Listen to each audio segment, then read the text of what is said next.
good. It's coming up. There we go. Hey, I think we're going to be good. You coming up on yours yet? Not yet. Not yet? Okay. Coming up here on mine. I hope that we get this. Oh, there we are. The stream's coming through. Yep. Oh, yeah. You got it? Mm-hmm. Okay, and I want to make sure that we're good here. Hey, there we are. Look at that. Wow, that's awesome. So, make sure we got sound. Yeah, look at that. That's awesome. Hey, good evening, everyone. We hope you're having a great night. Jess and I are really excited to be here with you. Got Bob in the middle. And in case you weren't here last week, Jessica found I got a minion. Jessica thought he was great and then found out his name was Bob. So Bob will join us for the opening segments of Review and Preview. I think that's a great thing. Tonight we're pretty excited. Not that Bob's here. I mean, we're always grateful to have an audience. We're always grateful for that. But we're going to be talking about involvement tonight. And Jess is going to be sharing. We're going to be talking a little bit more about being involved, not only in church, but being involved in work or life, whatever it may be, and learning how to do that sort of with a positive attitude, so to speak, a Christ-like attitude. So we're going to be talking about that. I'm very excited about that. I'm going to be talking more about this on Sunday, and I'm going to break this down a little bit tonight on learning to be involved. And there's two ways that we can be involved, and we see them in the Bible. The first way, basically, is the grumpy way. We're going to be talking about we don't want to do that. And then the second way is learning the joy of the Lord and being involved in that way. So we're going to be talking about that tonight. Jess and I are going to be kind of going over that again. And our involvement in this life, involvement in church, involvement in the things that we do, that we're going to be, how do we handle those situations? Now, also, just so you're aware, we have not forgotten about the books of the Bible, because in the first weekend or the first 2 weeks of February, we are going to be doing Jude and Revelation. And after the book of Revelation is done, Jessica and I are going to sort of shift gears a little bit. And we're going to do, like, how do we take the Bible, and we're going to do it conversationally. Jess and I are going to talk about some topics and some different things. And then how do we kind of take, like, Scripture and learn to apply it to our lives? So that's going to be happening, like, the week of the 15th, somewhere around in there. That'll be the third week of February. So we're good on that. Okay? So that's a good thing. Icebreaker tonight, you have one? See? I didn't have one, but I can tell you, I can give you guys a rant if you'd like. A rant? Yeah. We just talked about being happy and not being grumpy. Okay. Well, I'm going to get on my system. Today, Verizon had the audacity to be down, and it's still down. Most of the day. Yeah, it's still down. Mm-hmm. So I had to listen to the radio like a peasant on my way home from work. A peasant? Instead of my music on Spotify. Wow, that's like a dang peasant. That's pretty powerful there. I mean, that's my rant. That's your rant? That's it. I'm done. Wow.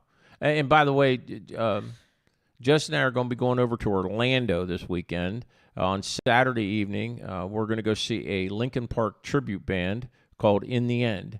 Nate and Rachel were over in Orlando doing something a couple months back. Concert. They were at a concert, and they were giving tickets out. And Nate wanted to know what the tickets were for. And they says, we have this band In the End, and they're a Linkin Park tribute band. He said, I know some people that might want to see that. So he gave them to me and Jess. So we're going to go over there Saturday, and that's going to be a great time. We're going to have a great time with that and enjoy ourselves. Where's that, the House of Blues? Yep. House of Blues. Mm-hmm. So that's near Disney Springs. In Disney Springs. Yeah, in Disney Springs. Yeah, we're going to have a great time. So we're very much looking forward to that. So again, tonight, the chat lines are open. We're going to be talking about involvement. Now, we got a lot of things that we're going to try to cover. And just so we know, we're going to clarify, we started at 7, not 6:30. Just so we're clear. Someone may have said the wrong time on someone Sunday. may have said 6:30 multiple times. But they were corrected. Yeah, they were corrected from off stage. Thank goodness. Yes, because I'm like 6:30 anyway. So we're going to continue to be at 7. Now, the other thing that I want to kind of gently remind everybody about is if you can share this, it would be awesome. I think as of now, we're like at 438 subscribers. Mm-hmm. I saw that earlier. Right, okay? And we're just asking that if you haven't subscribed, you will, or tell a friend. And then join us for a psalm in the morning each day, Monday through Friday. I'm trying to get those posted right at about 4:45 to 5:15, somewhere in there. That seems to be sort of a spot where people are okay with. I can do it a little later, but I don't like to get too late because everybody's getting ready and kind of going out. So we're trying to do it between 4:45 and 5:15, and I'm trying to keep them about a minute or so. So we do that. Then you can also help us because we can do our live stream on Sundays, which we're very excited about. So if people don't have a home church, they can join us for that. That would be quite awesome. We're excited about that. And then we have review and preview that obviously we're doing now on Wednesday nights at 7. Tell them what time it is, Jess. What time we do it? 7. Yes, we do it at 7. So we're excited about that. So if you can, help us get the churches, not Jess and I's channel. I need to be really clear on this. This is not about Jessica and me. This is about our church and trying to make sure that we can kind of grow our platform a little bit and get people involved in Scripture, or if they're not attending a church or don't feel like they can go to a church, that they have a home church. Now, one other thing I have to say, and I'm going to talk a little bit about this on Sunday. Ryan has been helping me. Thank you, Ryan. And we are working, and he's going to give me some instructions on how, for some of you, I've had multiple questions about this. Some of you that have hearing impaired parents or you're hearing impaired yourself, can we get the closed captioning up? So there's a real easy way to do it on your iPhone. It's just a matter of holding the screen, and it'll ask you, and you can turn the captions on, and they'll come on. But we're going to talk a little bit about that on Sunday also to make it a little bit easier. Okay, very excited about that. So thank you for joining us. Thank you for inquiring. And the reason for this channel, like Jess and I said, it's a great place for conversation, and it's a great place if maybe you can't go to a Bible study, or you're busy, life is, even trying to make it on a Wednesday night with us, it's hard. So you can do it any day of the week, basically. You can watch anytime. Yep. And we again are going to be back to the books of the Bible, finishing up the Bible in the first 2 weeks of February. Very excited about that as we finish up Jude and Revelation. But tonight, without any further ado, I'm going to pray. And then Bob's going to take a little bit of a seat the other direction after we get done praying.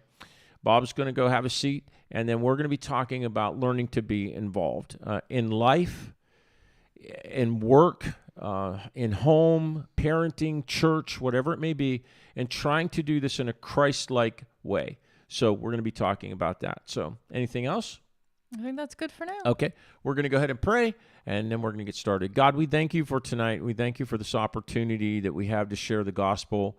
We thank you for the chance. Thank you for the technology that makes this happen. Just again, thank you for Crossroads. Just trying to do the very best that we can to continue to honor you and to glorify you. Thank you for the gift that you've given us through your Son, Jesus Christ.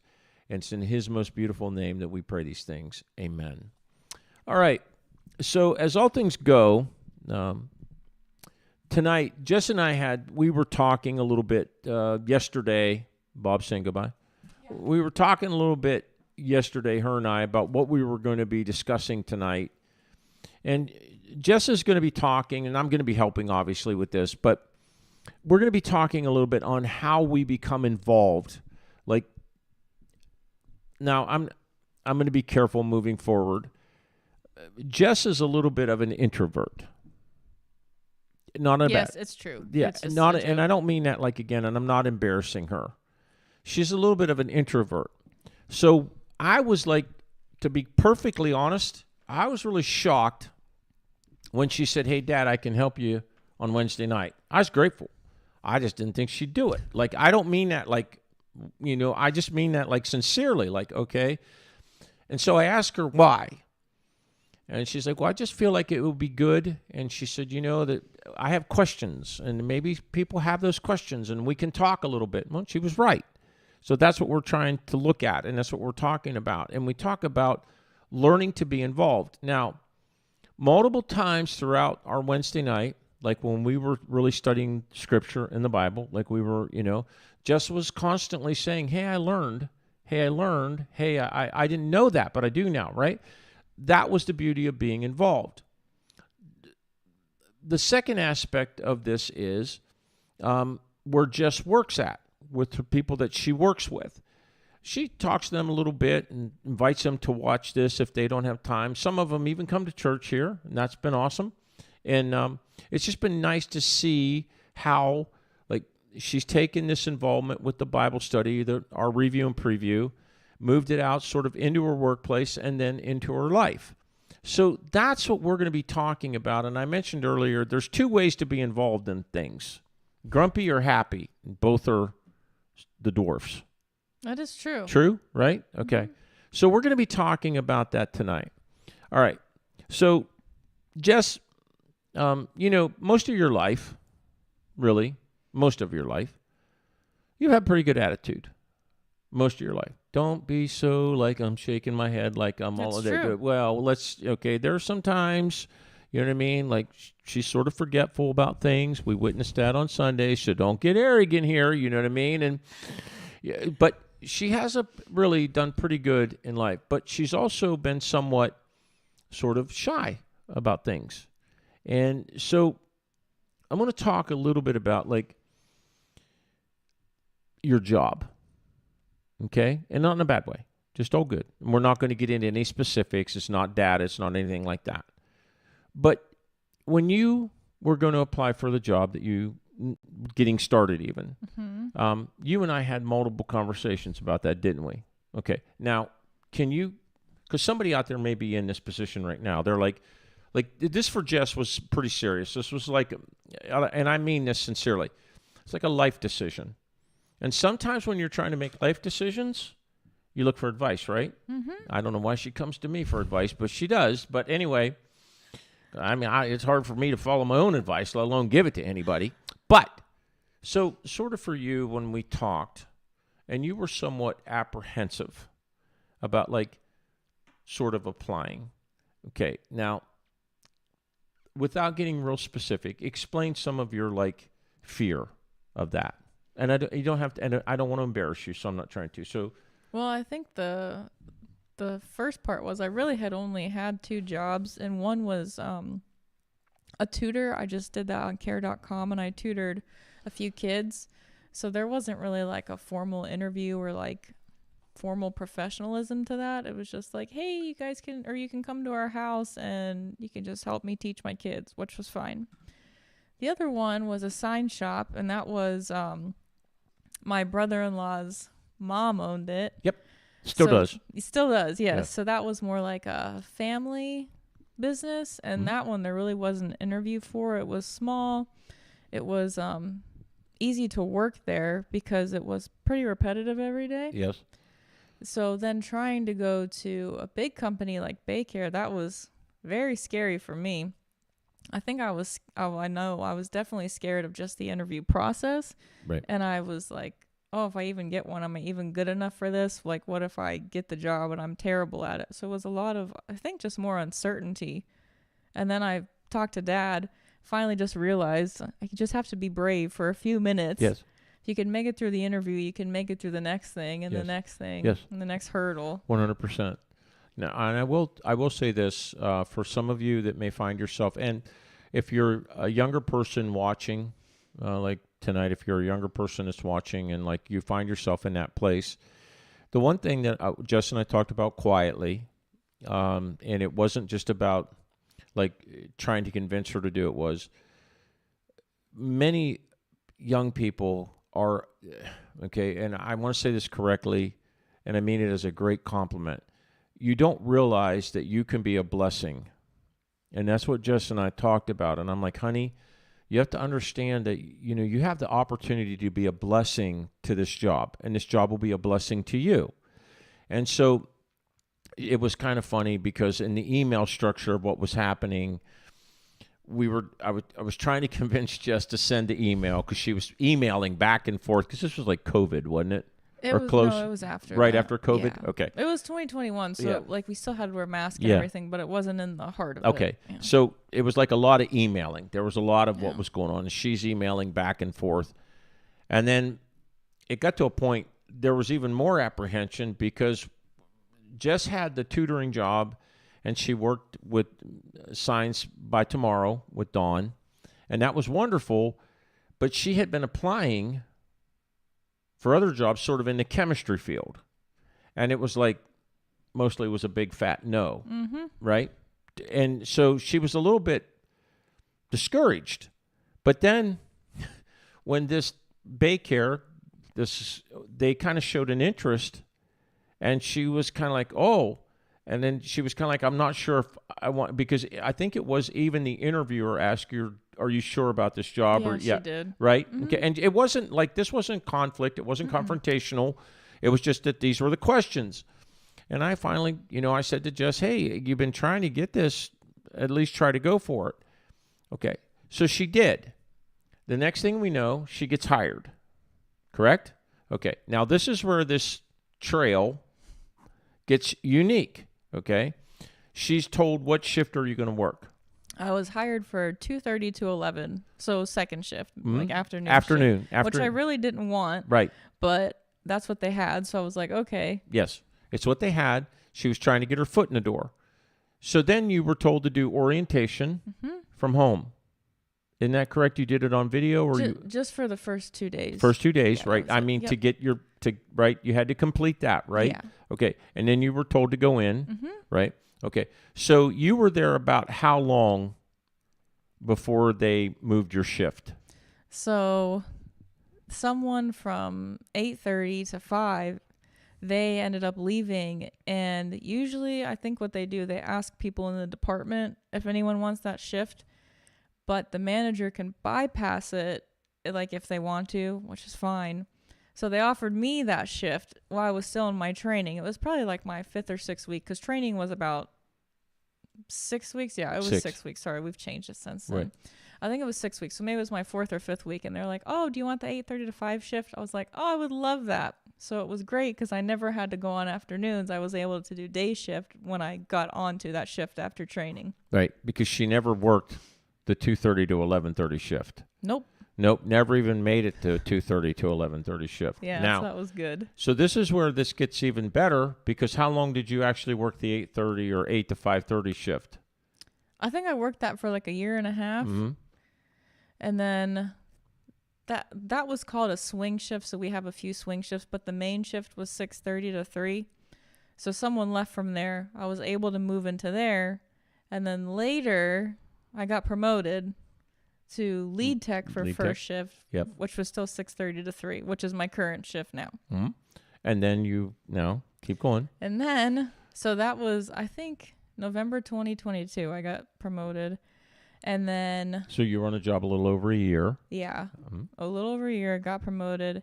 And then 2024, I think it was 2024, I was promoted again to educator of 2023.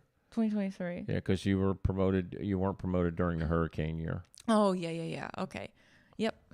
Because that's when you switched. Yeah. So 2023, I was promoted to educator. So I started training everyone because that person moved roles. And then I was promoted again to the systems coordinator, which it's the same job title as educator. But I do all the instruments. I put the instruments into our system. If we have new sets, I put those in, and I check all the parameters every day to make sure the sterilizers are working correctly. So in my almost 5 years that I've been there, I've been promoted 3 times. Yes. And it all took place because you decided to send... To be brave for a few minutes. Yeah, to be brave. That's right. What is that? Now, how does that go? I'm big, I'm brave, I'm beautiful. Is that what the little girl... I think so. That's what the little girl says. Yeah, the little girl says, yeah. So sometimes you just got to realize you got to do that. Now, we're talking about this, and some of you may be wondering, okay, what does this have to do with involvement, like in the church? It's the same thing. Sometimes God is asking you to do something that, I hear a lot of people say, well, okay, Jess's story, okay? All of us have a story like that. All right, when we go into the workplace, okay, because we're not really sure. We think, right, we're trying to do the best we can. But if Jess wouldn't have taken a step of faith to at least send an email, she would have never found this trail, so to speak, okay, where God was kind of taking her to be, so to speak. Now, what's ironic about this particular job, with my daughter's medical history of heart surgery, she didn't really want to be in the medical world. And now, tell them what you do. Tell them what you do for Baycare. I work in it's called sterile processing. Thank you. For Morton Plant. For what? Surgeries. Yeah, for surgery, yeah. Thank you. Sterile processing. And yeah, because she wasn't going to work in the medical field. Right. right? Okay, but here she is sterile processing for surgeries,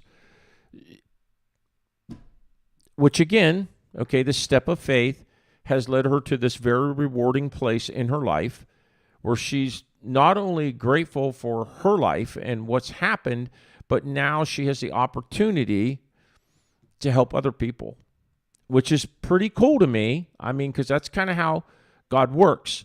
But moving backwards, unless she would have taken the step. Yeah, who knows where I'd be. Mm-hmm. I mean, you could be working at the sign shop, which is okay. Yeah. I mean, there's nothing wrong with that, right? There's nothing wrong with that. But the reality is, again, that step. For many of you, I'm talking to a gentleman now, have been for some time, and, you know, this whole idea that he, wants to get a job and wants a different job and got presented with the job, then decided he wasn't sure if he wanted the job. Because that's what we do as people. We pray, right? God, if you'll just open the door. God, if you'll just, right? Dear God, if you just, and then God says, okay, here you go. I'm not really sure about that, God. We're Right? too scared to Thank take you. it. Too afraid, we're not brave, right? Now, it's the same thing that I see a lot of people. This past Sunday, we had the opportunity to meet our ministry leaders, which, by the way, they're awesome people, right? They're amazingly awesome people. And they have this, like, all of them will share the same thing with you. They weren't sure, right? They didn't know, but they took a step of faith. Laura Van Wingerden was on stage. Laura was going to be the women's leader, the women's group leader. And she told everybody, so this is common knowledge, she told everybody from the stage, she wasn't sure if she could do that. She wasn't sure, she was worried about trying to fill the shoes of the previous person. And I said, those aren't the shoes you're filling. You're filling the shoes that Jesus is giving you to fill. So you need to make sure that you're not worried about filling the shoes of somebody else. You're worried about filling the shoes that Jesus has put in front of you. Laura's done a remarkable job with that group. Remarkable. Those are the things that we see. But Laura would have been like, no, I don't want to do that. And now she's found out that it's pretty rewarding when we see that. Will and Jen Hetzel, who are a part of our church, who are wonderful people, right? It's hilarious. These are two people, older. I'm not being insulting. They're older. If you knew the ministries that they served in around here, it would crack you up. Okay, today, these people are in their 70s. They're over there at Outreach. They're putting produce in bags. People are coming by. You want some onions? You want some potatoes? Do you want salt, pepper, whatever we got on the shelves? And they help them pack it up, right? And then they merrily go on their way. They go home. And then usually Jen goes home and makes cookies because she's coming back for youth on Wednesday night, and they're involved on Wednesday night. Many of you get cards from the church or someone contacts you about prayer. It's Will and Jen. All these different ministries that they do, and you heard Will say this specifically on Sunday, it has become, the reward for them has been greater than basically what they feel they put out. That's why you get involved. It gives you a sense of being. It gives you a sense of understanding that you can help other people. Now, thinking about this and being careful moving forward. Okay. We're not going to go specific, but we're going to talk about a blanket statement that I'm about to make. Okay, Jess, who's easier to work with, grumpy people or happy people? That's tough. I know that's a tough question. Maybe the happy people. Really? Just by a little bit. I'm disappointed in that. I thought you were going to say the grumpy people are better to work with, right? When people are happy, and I don't mean fake happy, and we're going to go to a bigger word that the Apostle Paul uses. It's called contentment. Learning to be content, right? That's a huge deal to think about, right? And for many people, one of the reasons that they're grumpy, they are not content. Thank you. Fill in the blank there, right?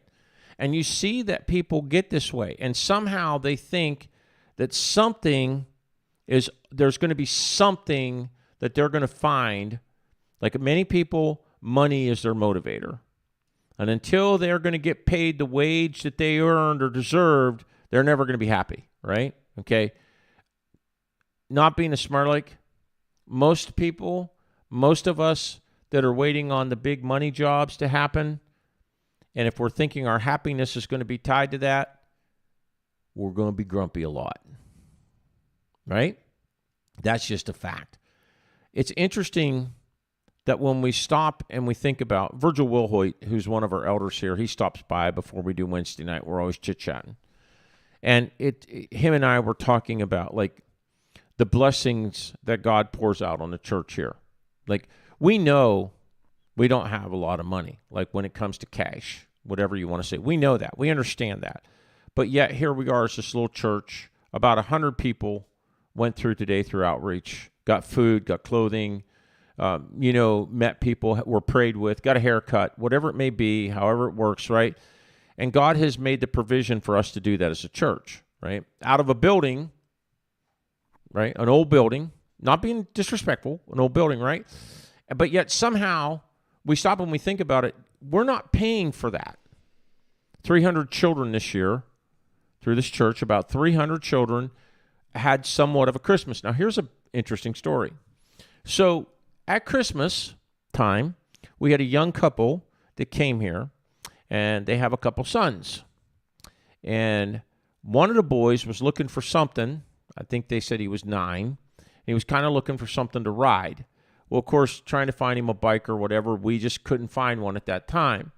Well, lo and behold, about 5 days after Christmas, this BMX bike shows up here at the church, right? Just shows up, and I'm like, okay, so I'm going to take it over here. Somebody dropped it off at Outreach. I'm going to put it over here in the bike room. Well, today, the parents came back in, and they're great people, and they're very honest. Insurance got expensive, rent got expensive, and it put a bind on them, right? So I walked up to them, and I said, hey, how are you all doing? Oh, we're great. I said, I got a favor to ask. And they're like, okay, Pastor, what is it? I said, I remember there at Christmas that your boy really wanted a BMX bike. And they're like, yeah. And I said, I know it's a little bit late, but we had one come in. First word out of their mouth was, wait a minute, you remembered that? Yeah, I remember that. Okay. They're like, seriously? I'm like, seriously. The joy on their face of rolling that BMX. Matter of fact, here's the hilarious story. I don't know if the boy knows this, but his dad, pretty bad on a BMX bike. I mean, that guy had some moves. I was kind of impressed. I was like, all of a sudden, you could see the cool coming out. You know what I mean? Like, he had the moves on the BMX bike.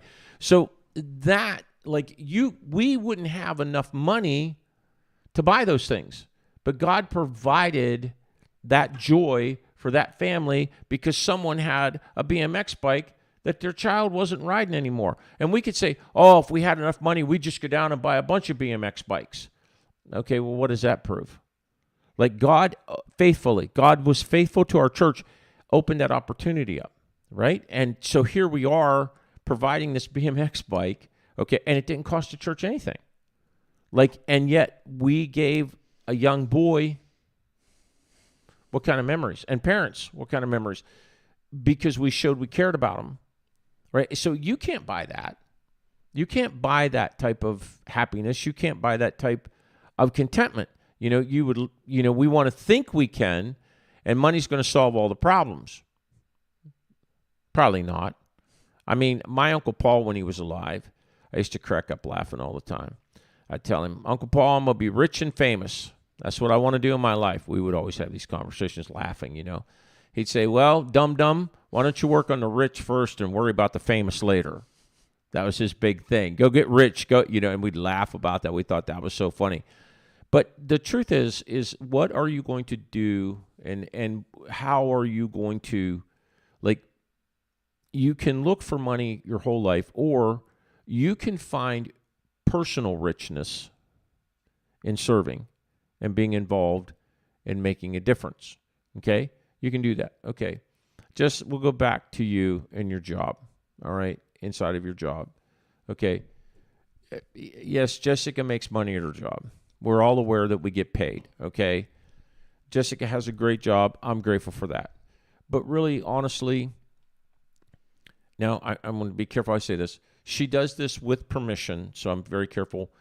When we have someone from our church that needs a surgery, usually are able to walk down to the room before that surgery, aren't you? Mm-hmm. So Yes, with permission. Yeah, with permission. She does not do it without permission. She does it with permission, and I'm very careful how I say that. She doesn't just leave her post and go, oh, yeah, I'm going down to it. No, she doesn't do that. She lets them know, and they're perfectly good with that. Well, the ironic thing is a few months ago, Bevy, my wife, Mrs. Pastor, who many of you met on Sunday, she had notes, by the way. Yeah, I should have got You some should have of got those, some I notes. guess. There you go, right? Anyway. Next time, Next time, bingo, yeah. So we were over at Baycare Morton plant, and Bevy was going to have surgery to have a new pacemaker installed. And it was quite ironic that as a dad, just says, make sure you tell me when you get there, and I'll come down and meet you, and we'll go over and see Mom, and I'm going to let him know. And it was all done. So Jess is walking with me, and they had taken Mom over already into the sort of preparation room or whatever it is, or where we had to wait, the waiting area. And I'm walking with my daughter, not saying anything.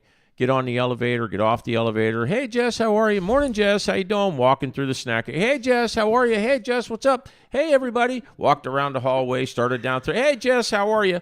I'm like, holy schmolies, guacamoles, how many people does this kid know? I'm a celebrity. What can I say? Yeah, you were a celebrity, I'm the all right. star of the show. Okay, now let's back up a little bit. If it wouldn't have been for dear old Dad gently pushing you and you being brave enough, right? Yeah. Okay, that's why you learn to get involved. That's a personal richness.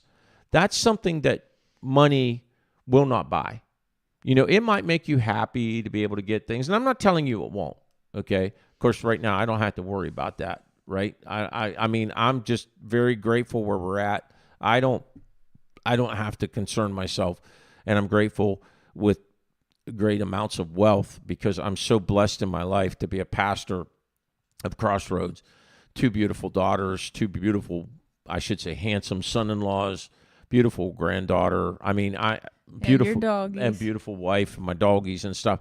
So for me, it's the idea of the personal richness, not wealth, the richness of blessing. And that's a big thing. And the only way that happens, you get involved, right? When you do that, because if you don't get involved, you're never going to be able to experience those blessings. Right? Yeah, you'll never know. Yeah, if you're not going to get involved, you're never going to know that. That's something to think about. But if you're grumpy and grouchy all the time, you're not doing nothing. You'd like to think you're serving, but you're grumpy. Mm-hmm. Okay, now I'm going to give you a couple examples.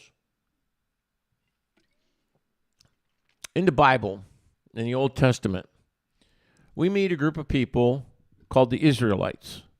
Okay? This has nothing really to do with modern Israel, but we're not talking, it's not a political statement. We're just going to let you know they were people of the Old Testament, because I'm going to make a statement. They're people of the Old Testament, right? And God is trying to build a relationship with them.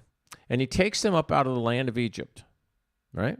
And he does it without no great military. They don't have a great military. They don't have any, but he brings them up out of Egypt. They get out into the desert. We're familiar with the story. And God begins to feed them manna from heaven. Right? And that was pretty amazing. And they knew they could get it every day. It was available. God had it set up, right? And then what happened? They got tired of it. They started complaining, didn't they? And then they wanted something else. And they longed for meat, or they longed for the cucumbers and the carrots of Egypt, or whatever, or the freshness of the produce at the Nile in Egypt, right? And here's God providing them every day. And then they got more and more grumpy and grouchy. You know, it's pretty interesting to note that God, like, you can look this up, he calls them stiff-necked. Like, you can look that up, like, stiff-necked. That they just weren't appreciative, right? They didn't appreciate basically what he was doing for them. Now, I want to say something about that. That began to impact Moses. Moses got tired of the murmuring and the grumbling. And here's where these stories get better. They started to blame Moses. God wasn't really, like, hip with that. He didn't like that. They started blaming Moses. I don't think so. God's like, no, that's not going to happen that way. And as we would see, this group of grumpy people, you know what happened to that group of grumpy people? All but a couple of them were left in the desert. I got smited. They got smited in the desert. Remember, that whole generation passed away, and then the Lord was going to lead them into the promised land, right? The new group, right? You know what's interesting about the new group? When they got into the promised land, anybody take a guess? Anybody want to guess on what happened? I think they started complaining again. They got grumpy. Yeah. Mm-hmm. And then they did whatever was right in their own eyes, but it was evil in the eyes of the Lord, in the sight of the Lord. But they didn't care, right? They grumped and they complained, right? God's like, don't do that. What are you complaining about, right? And grumpy, grumpy, grumpy, right? I was like, would you stop being grumpy? Oh, they couldn't stop being grumpy. They weren't getting their way. Okay. How would you like, okay, I'm just going to say this, okay? Okay. How would you like to know that your greatest legacy in life was being a grumble butt? That doesn't sound like very much fun if No. you ask me. They're speaking at your eulogy. Well, we'd like to say some happy things, but Mr. Grumpy over there, we got nothing to say about, right? Right. Mm-hmm.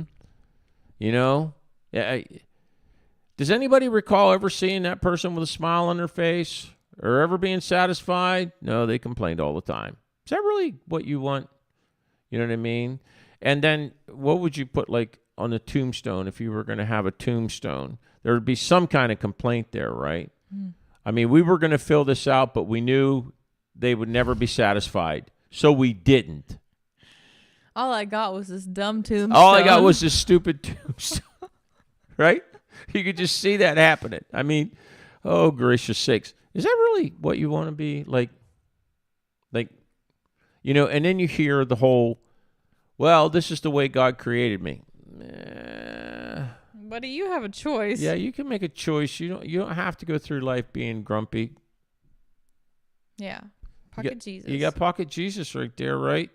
You don't have to go through life being grumpy or grouchy or whatever it may be. But so many people choose to do that. And today in our society, I think we're all aware. It's not getting, you know, like it gets like out of control sort of on social media platforms at times. Kind of makes you, you know, does make you shake your head. Go, huh? Now, on the other hand, I used to hear this story all the time. Like, it takes like 6 times less muscles to smile than it does frown in your face. Isn't that right? Something like that? Yeah, I mean, it's a lot. I mean, like, it takes a lot less effort to smile than it does to be grumpy. But we choose being grumpy. Why do you suppose that is?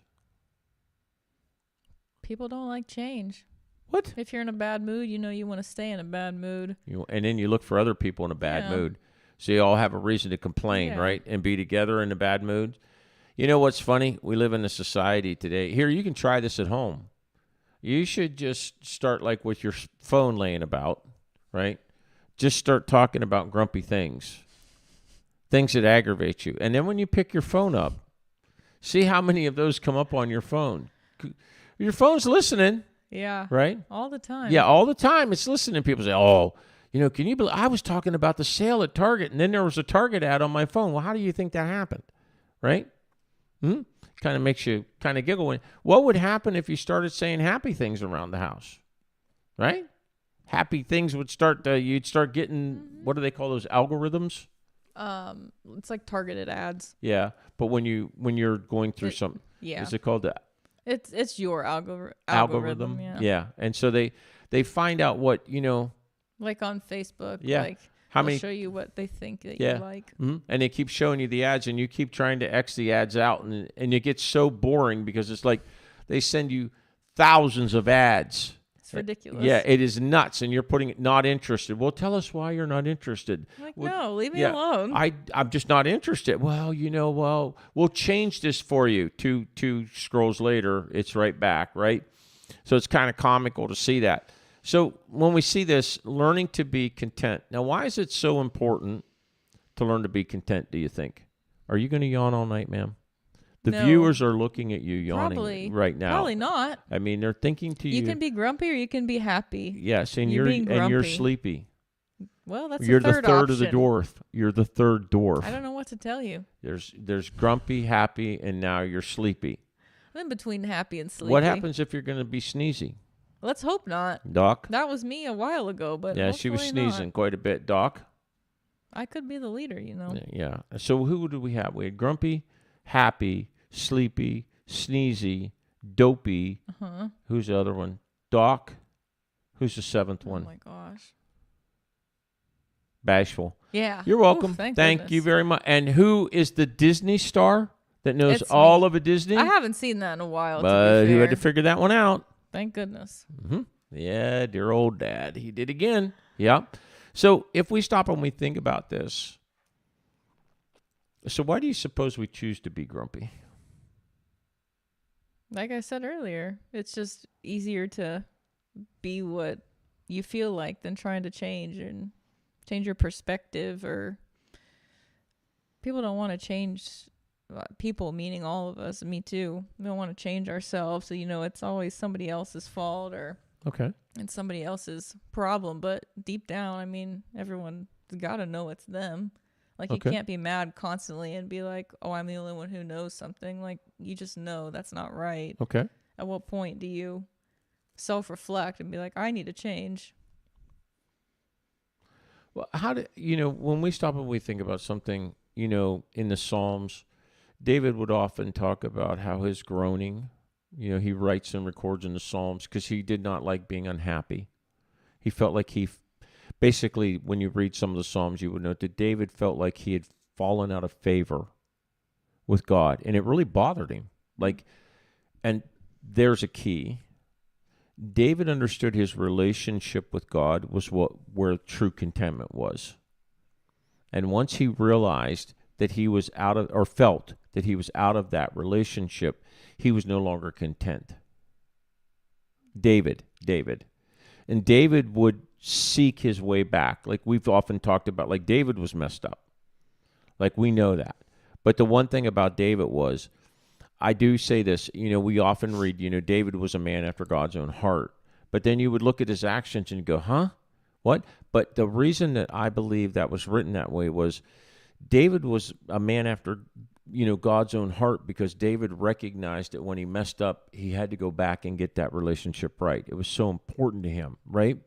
That's his self-reflection. He Yes, knows. amen. See, that's Yes. at that point, he's like, Yeah. oh, this is me. This isn't anybody else's fault. Exactly. And he did not he would even talk about how he felt like his joints were out of place, like his bones would ache. Like literally, when you read the Psalms, you see that in the Psalms. He would talk about that. His tears, he just, he cries so much that his eyes become dry because he misses being, with the Lord. He misses that. And I think it's important that when we understand that David points to that true contentment. The Apostle Paul, who we're talking about, where he came out, I've learned to be content in all things. Did you ever read like Paul's life? Like Paul had no reason to be happy. Why in the world would that guy would say rejoice? Again, I say rejoice.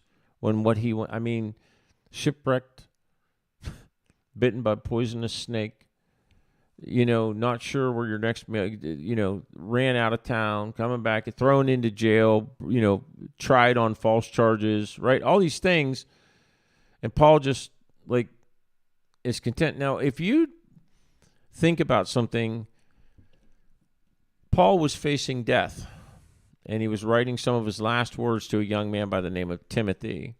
I have run the race, I have fought the fight, now waits for me the crown of righteousness given to me by the righteous judge. Interesting. Even in that moment, he was prepared. And for many of us, we're mad if they change our schedule at work, right? Or if whatever it may be, and we end up in this place where we shouldn't be, and we get grumpy or grouchy, whatever it may be, and learning to be happy, content in the Lord, not waiting for the Lord to, bestow great blessings upon us or give us, stacks of $100 bills. Virgil and I were talking earlier, and I said, God would rain down $100 bills on some people, and they'd be mad that they weren't sequential. You know what I mean? That's just how we operate a lot of times as people, and we don't even recognize it.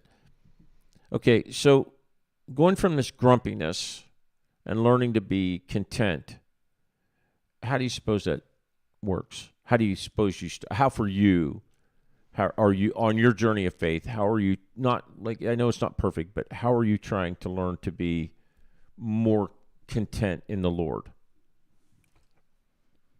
Well, first of all, like Dad said, I'm just gonna. If you don't know, I'm not really a very grumpy person. Correct. I agree. I'm pretty Unless she's hungry. chill. Unless Okay, just calm down. Yeah, unless she gets hungry, and then it goes, yeah. But overall, I'm not really a grumpy person. I'm pretty chill, pretty happy. 100%. 100%. But I mean, we all have bad days. We all get upset about like something, whether it's something stupid or something serious. Agreed. Yes. So I try to, if I can, in the moment, just try my best to be like, think to myself, like, not necessarily what would Jesus do, but like, why are you acting like this, sort of thing. Okay. Kind of call myself out. Yes. If I remember to do that in my head and be like, okay, like you need to relax or like just take a breath or something, Mm-hmm. So I try to like make myself aware. Okay. And try to get better. Don't be so mad. Okay. I like that one. Now, but we are talking about this. If we dig a little deeper into this, we're on a journey, right? It's not a one-day thing. We understand that. So you keep kind of pressing, and you kind of keep moving forward. And in this realm, suddenly you find, which I think I'm going to share this with you all, as you're pushing forward and you're trying to learn things, you find that you're stretched a little bit more by God.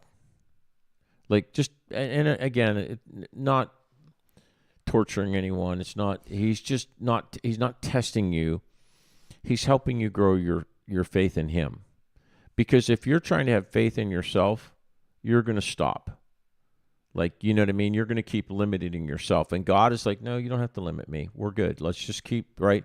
He's not asking you to do anything ridiculous, but teaching you, again, just to have faith in him in order to stretch yourself. Now, you've often heard me talk about Becky, and she's my cousin Becky. She's wonderful, and her and I have talked, and like she's a woman of an amazing faith to me, amazing faith.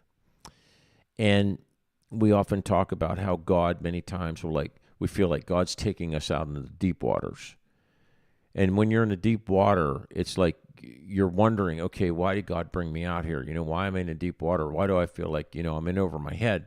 And many times it's not God testing you. It's God using you as an example for the other people to get off the beach and to get into the water, at least, right? Right. And so he understands that you have the faith to trust him in those situations, and then therefore you're being a living testimony to the people around you. And he gives you that opportunity to do that, to learn that, and to be stretched. Now, I'm going to share something with you.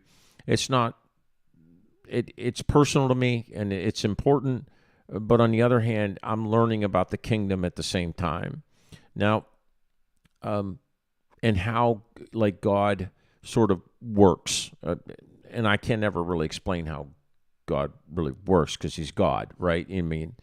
But over the past several weeks, I kind of made a commitment, and I've been doing a lot of praying about it, that Jess and I kind of talked about it. Like, I'm trying to learn some Spanish because of our community with our Hispanic population. And as a pastor, and especially through outreach, I feel it important that I can at least have some dialogue. And I've had people say to me, well, just pull your cell phone out, and use a translator. Well, sometimes that's difficult. Sometimes Verizon is out, and you can't do that. Yeah, and you can't do that, right? So Jess was kind of helping me a little bit, and I've been learning through a program that many of you are familiar with, Rosetta Stone. And then what is it? You use a Google translator? Yeah, just for a few words. Yeah, just for a few words. She uses like a Google translator, and then I use a website, if I have to, called Spanish Direct, I believe is what it is. And anyhow, trying to learn these few words. And so I've been really, really nervous about doing this, and I've been trying to make sure that I'm saying the correct words, or at least I can get the point across. And I'm, again, not being disrespectful, it's humorous to me. Like, you're not going to throw me into downtown Mexico and I'm going to be fluent in Spanish. It's not going to happen that way. And again, I'm not being disrespectful to the Hispanic community. It's just, but if I can help people in outreach with basic necessities, and we can help get them clothing or food, and I can speak that way, or at least give them some guidance. Well, I've been learning basic structures, and Jess is laughing and giggling with me, and we're trying to figure this out. She's trying to help me learn to count in Spanish and all these different things. My wife, God love my wife once again, the wife of a pastor, she's listening to me learn Spanish, and she's just cracking up laughing, right? Today was very interesting at outreach, and normally, like we try to explain to people when they're coming in, they get 4 bags, or they can have 20 minutes to shop. And I've been working really hard on trying to be able to translate that over in Spanish so that our Hispanic people can hear that before they go in, because they don't always understand what's going on. Well, as it worked out today, the first wave of people that were going through, there were no Hispanics that really there were in that first wave that was coming through, which is fine. Then it was interesting that throughout the day, I ended up we got down to the last group, and this would have terrified me. I'm not kidding you. I had like 7 different Hispanic people, and somehow my limited Spanish and what I'm trying to learn and their limited English, praise God, they understood and I understood. And it was pretty hilarious. And then as I was going through this and helping and, helping them get a bag, helping them get food, helping them get shoes, clothing, baby food, milk, all these different things, that I was able to do that through the basic structure of the Spanish language. One of the ladies standing there who had been speaking Spanish with me and coaching me and helping me spoke perfect English.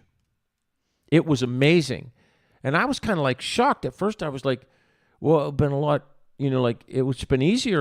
And then she thanked me, came around and hugged me.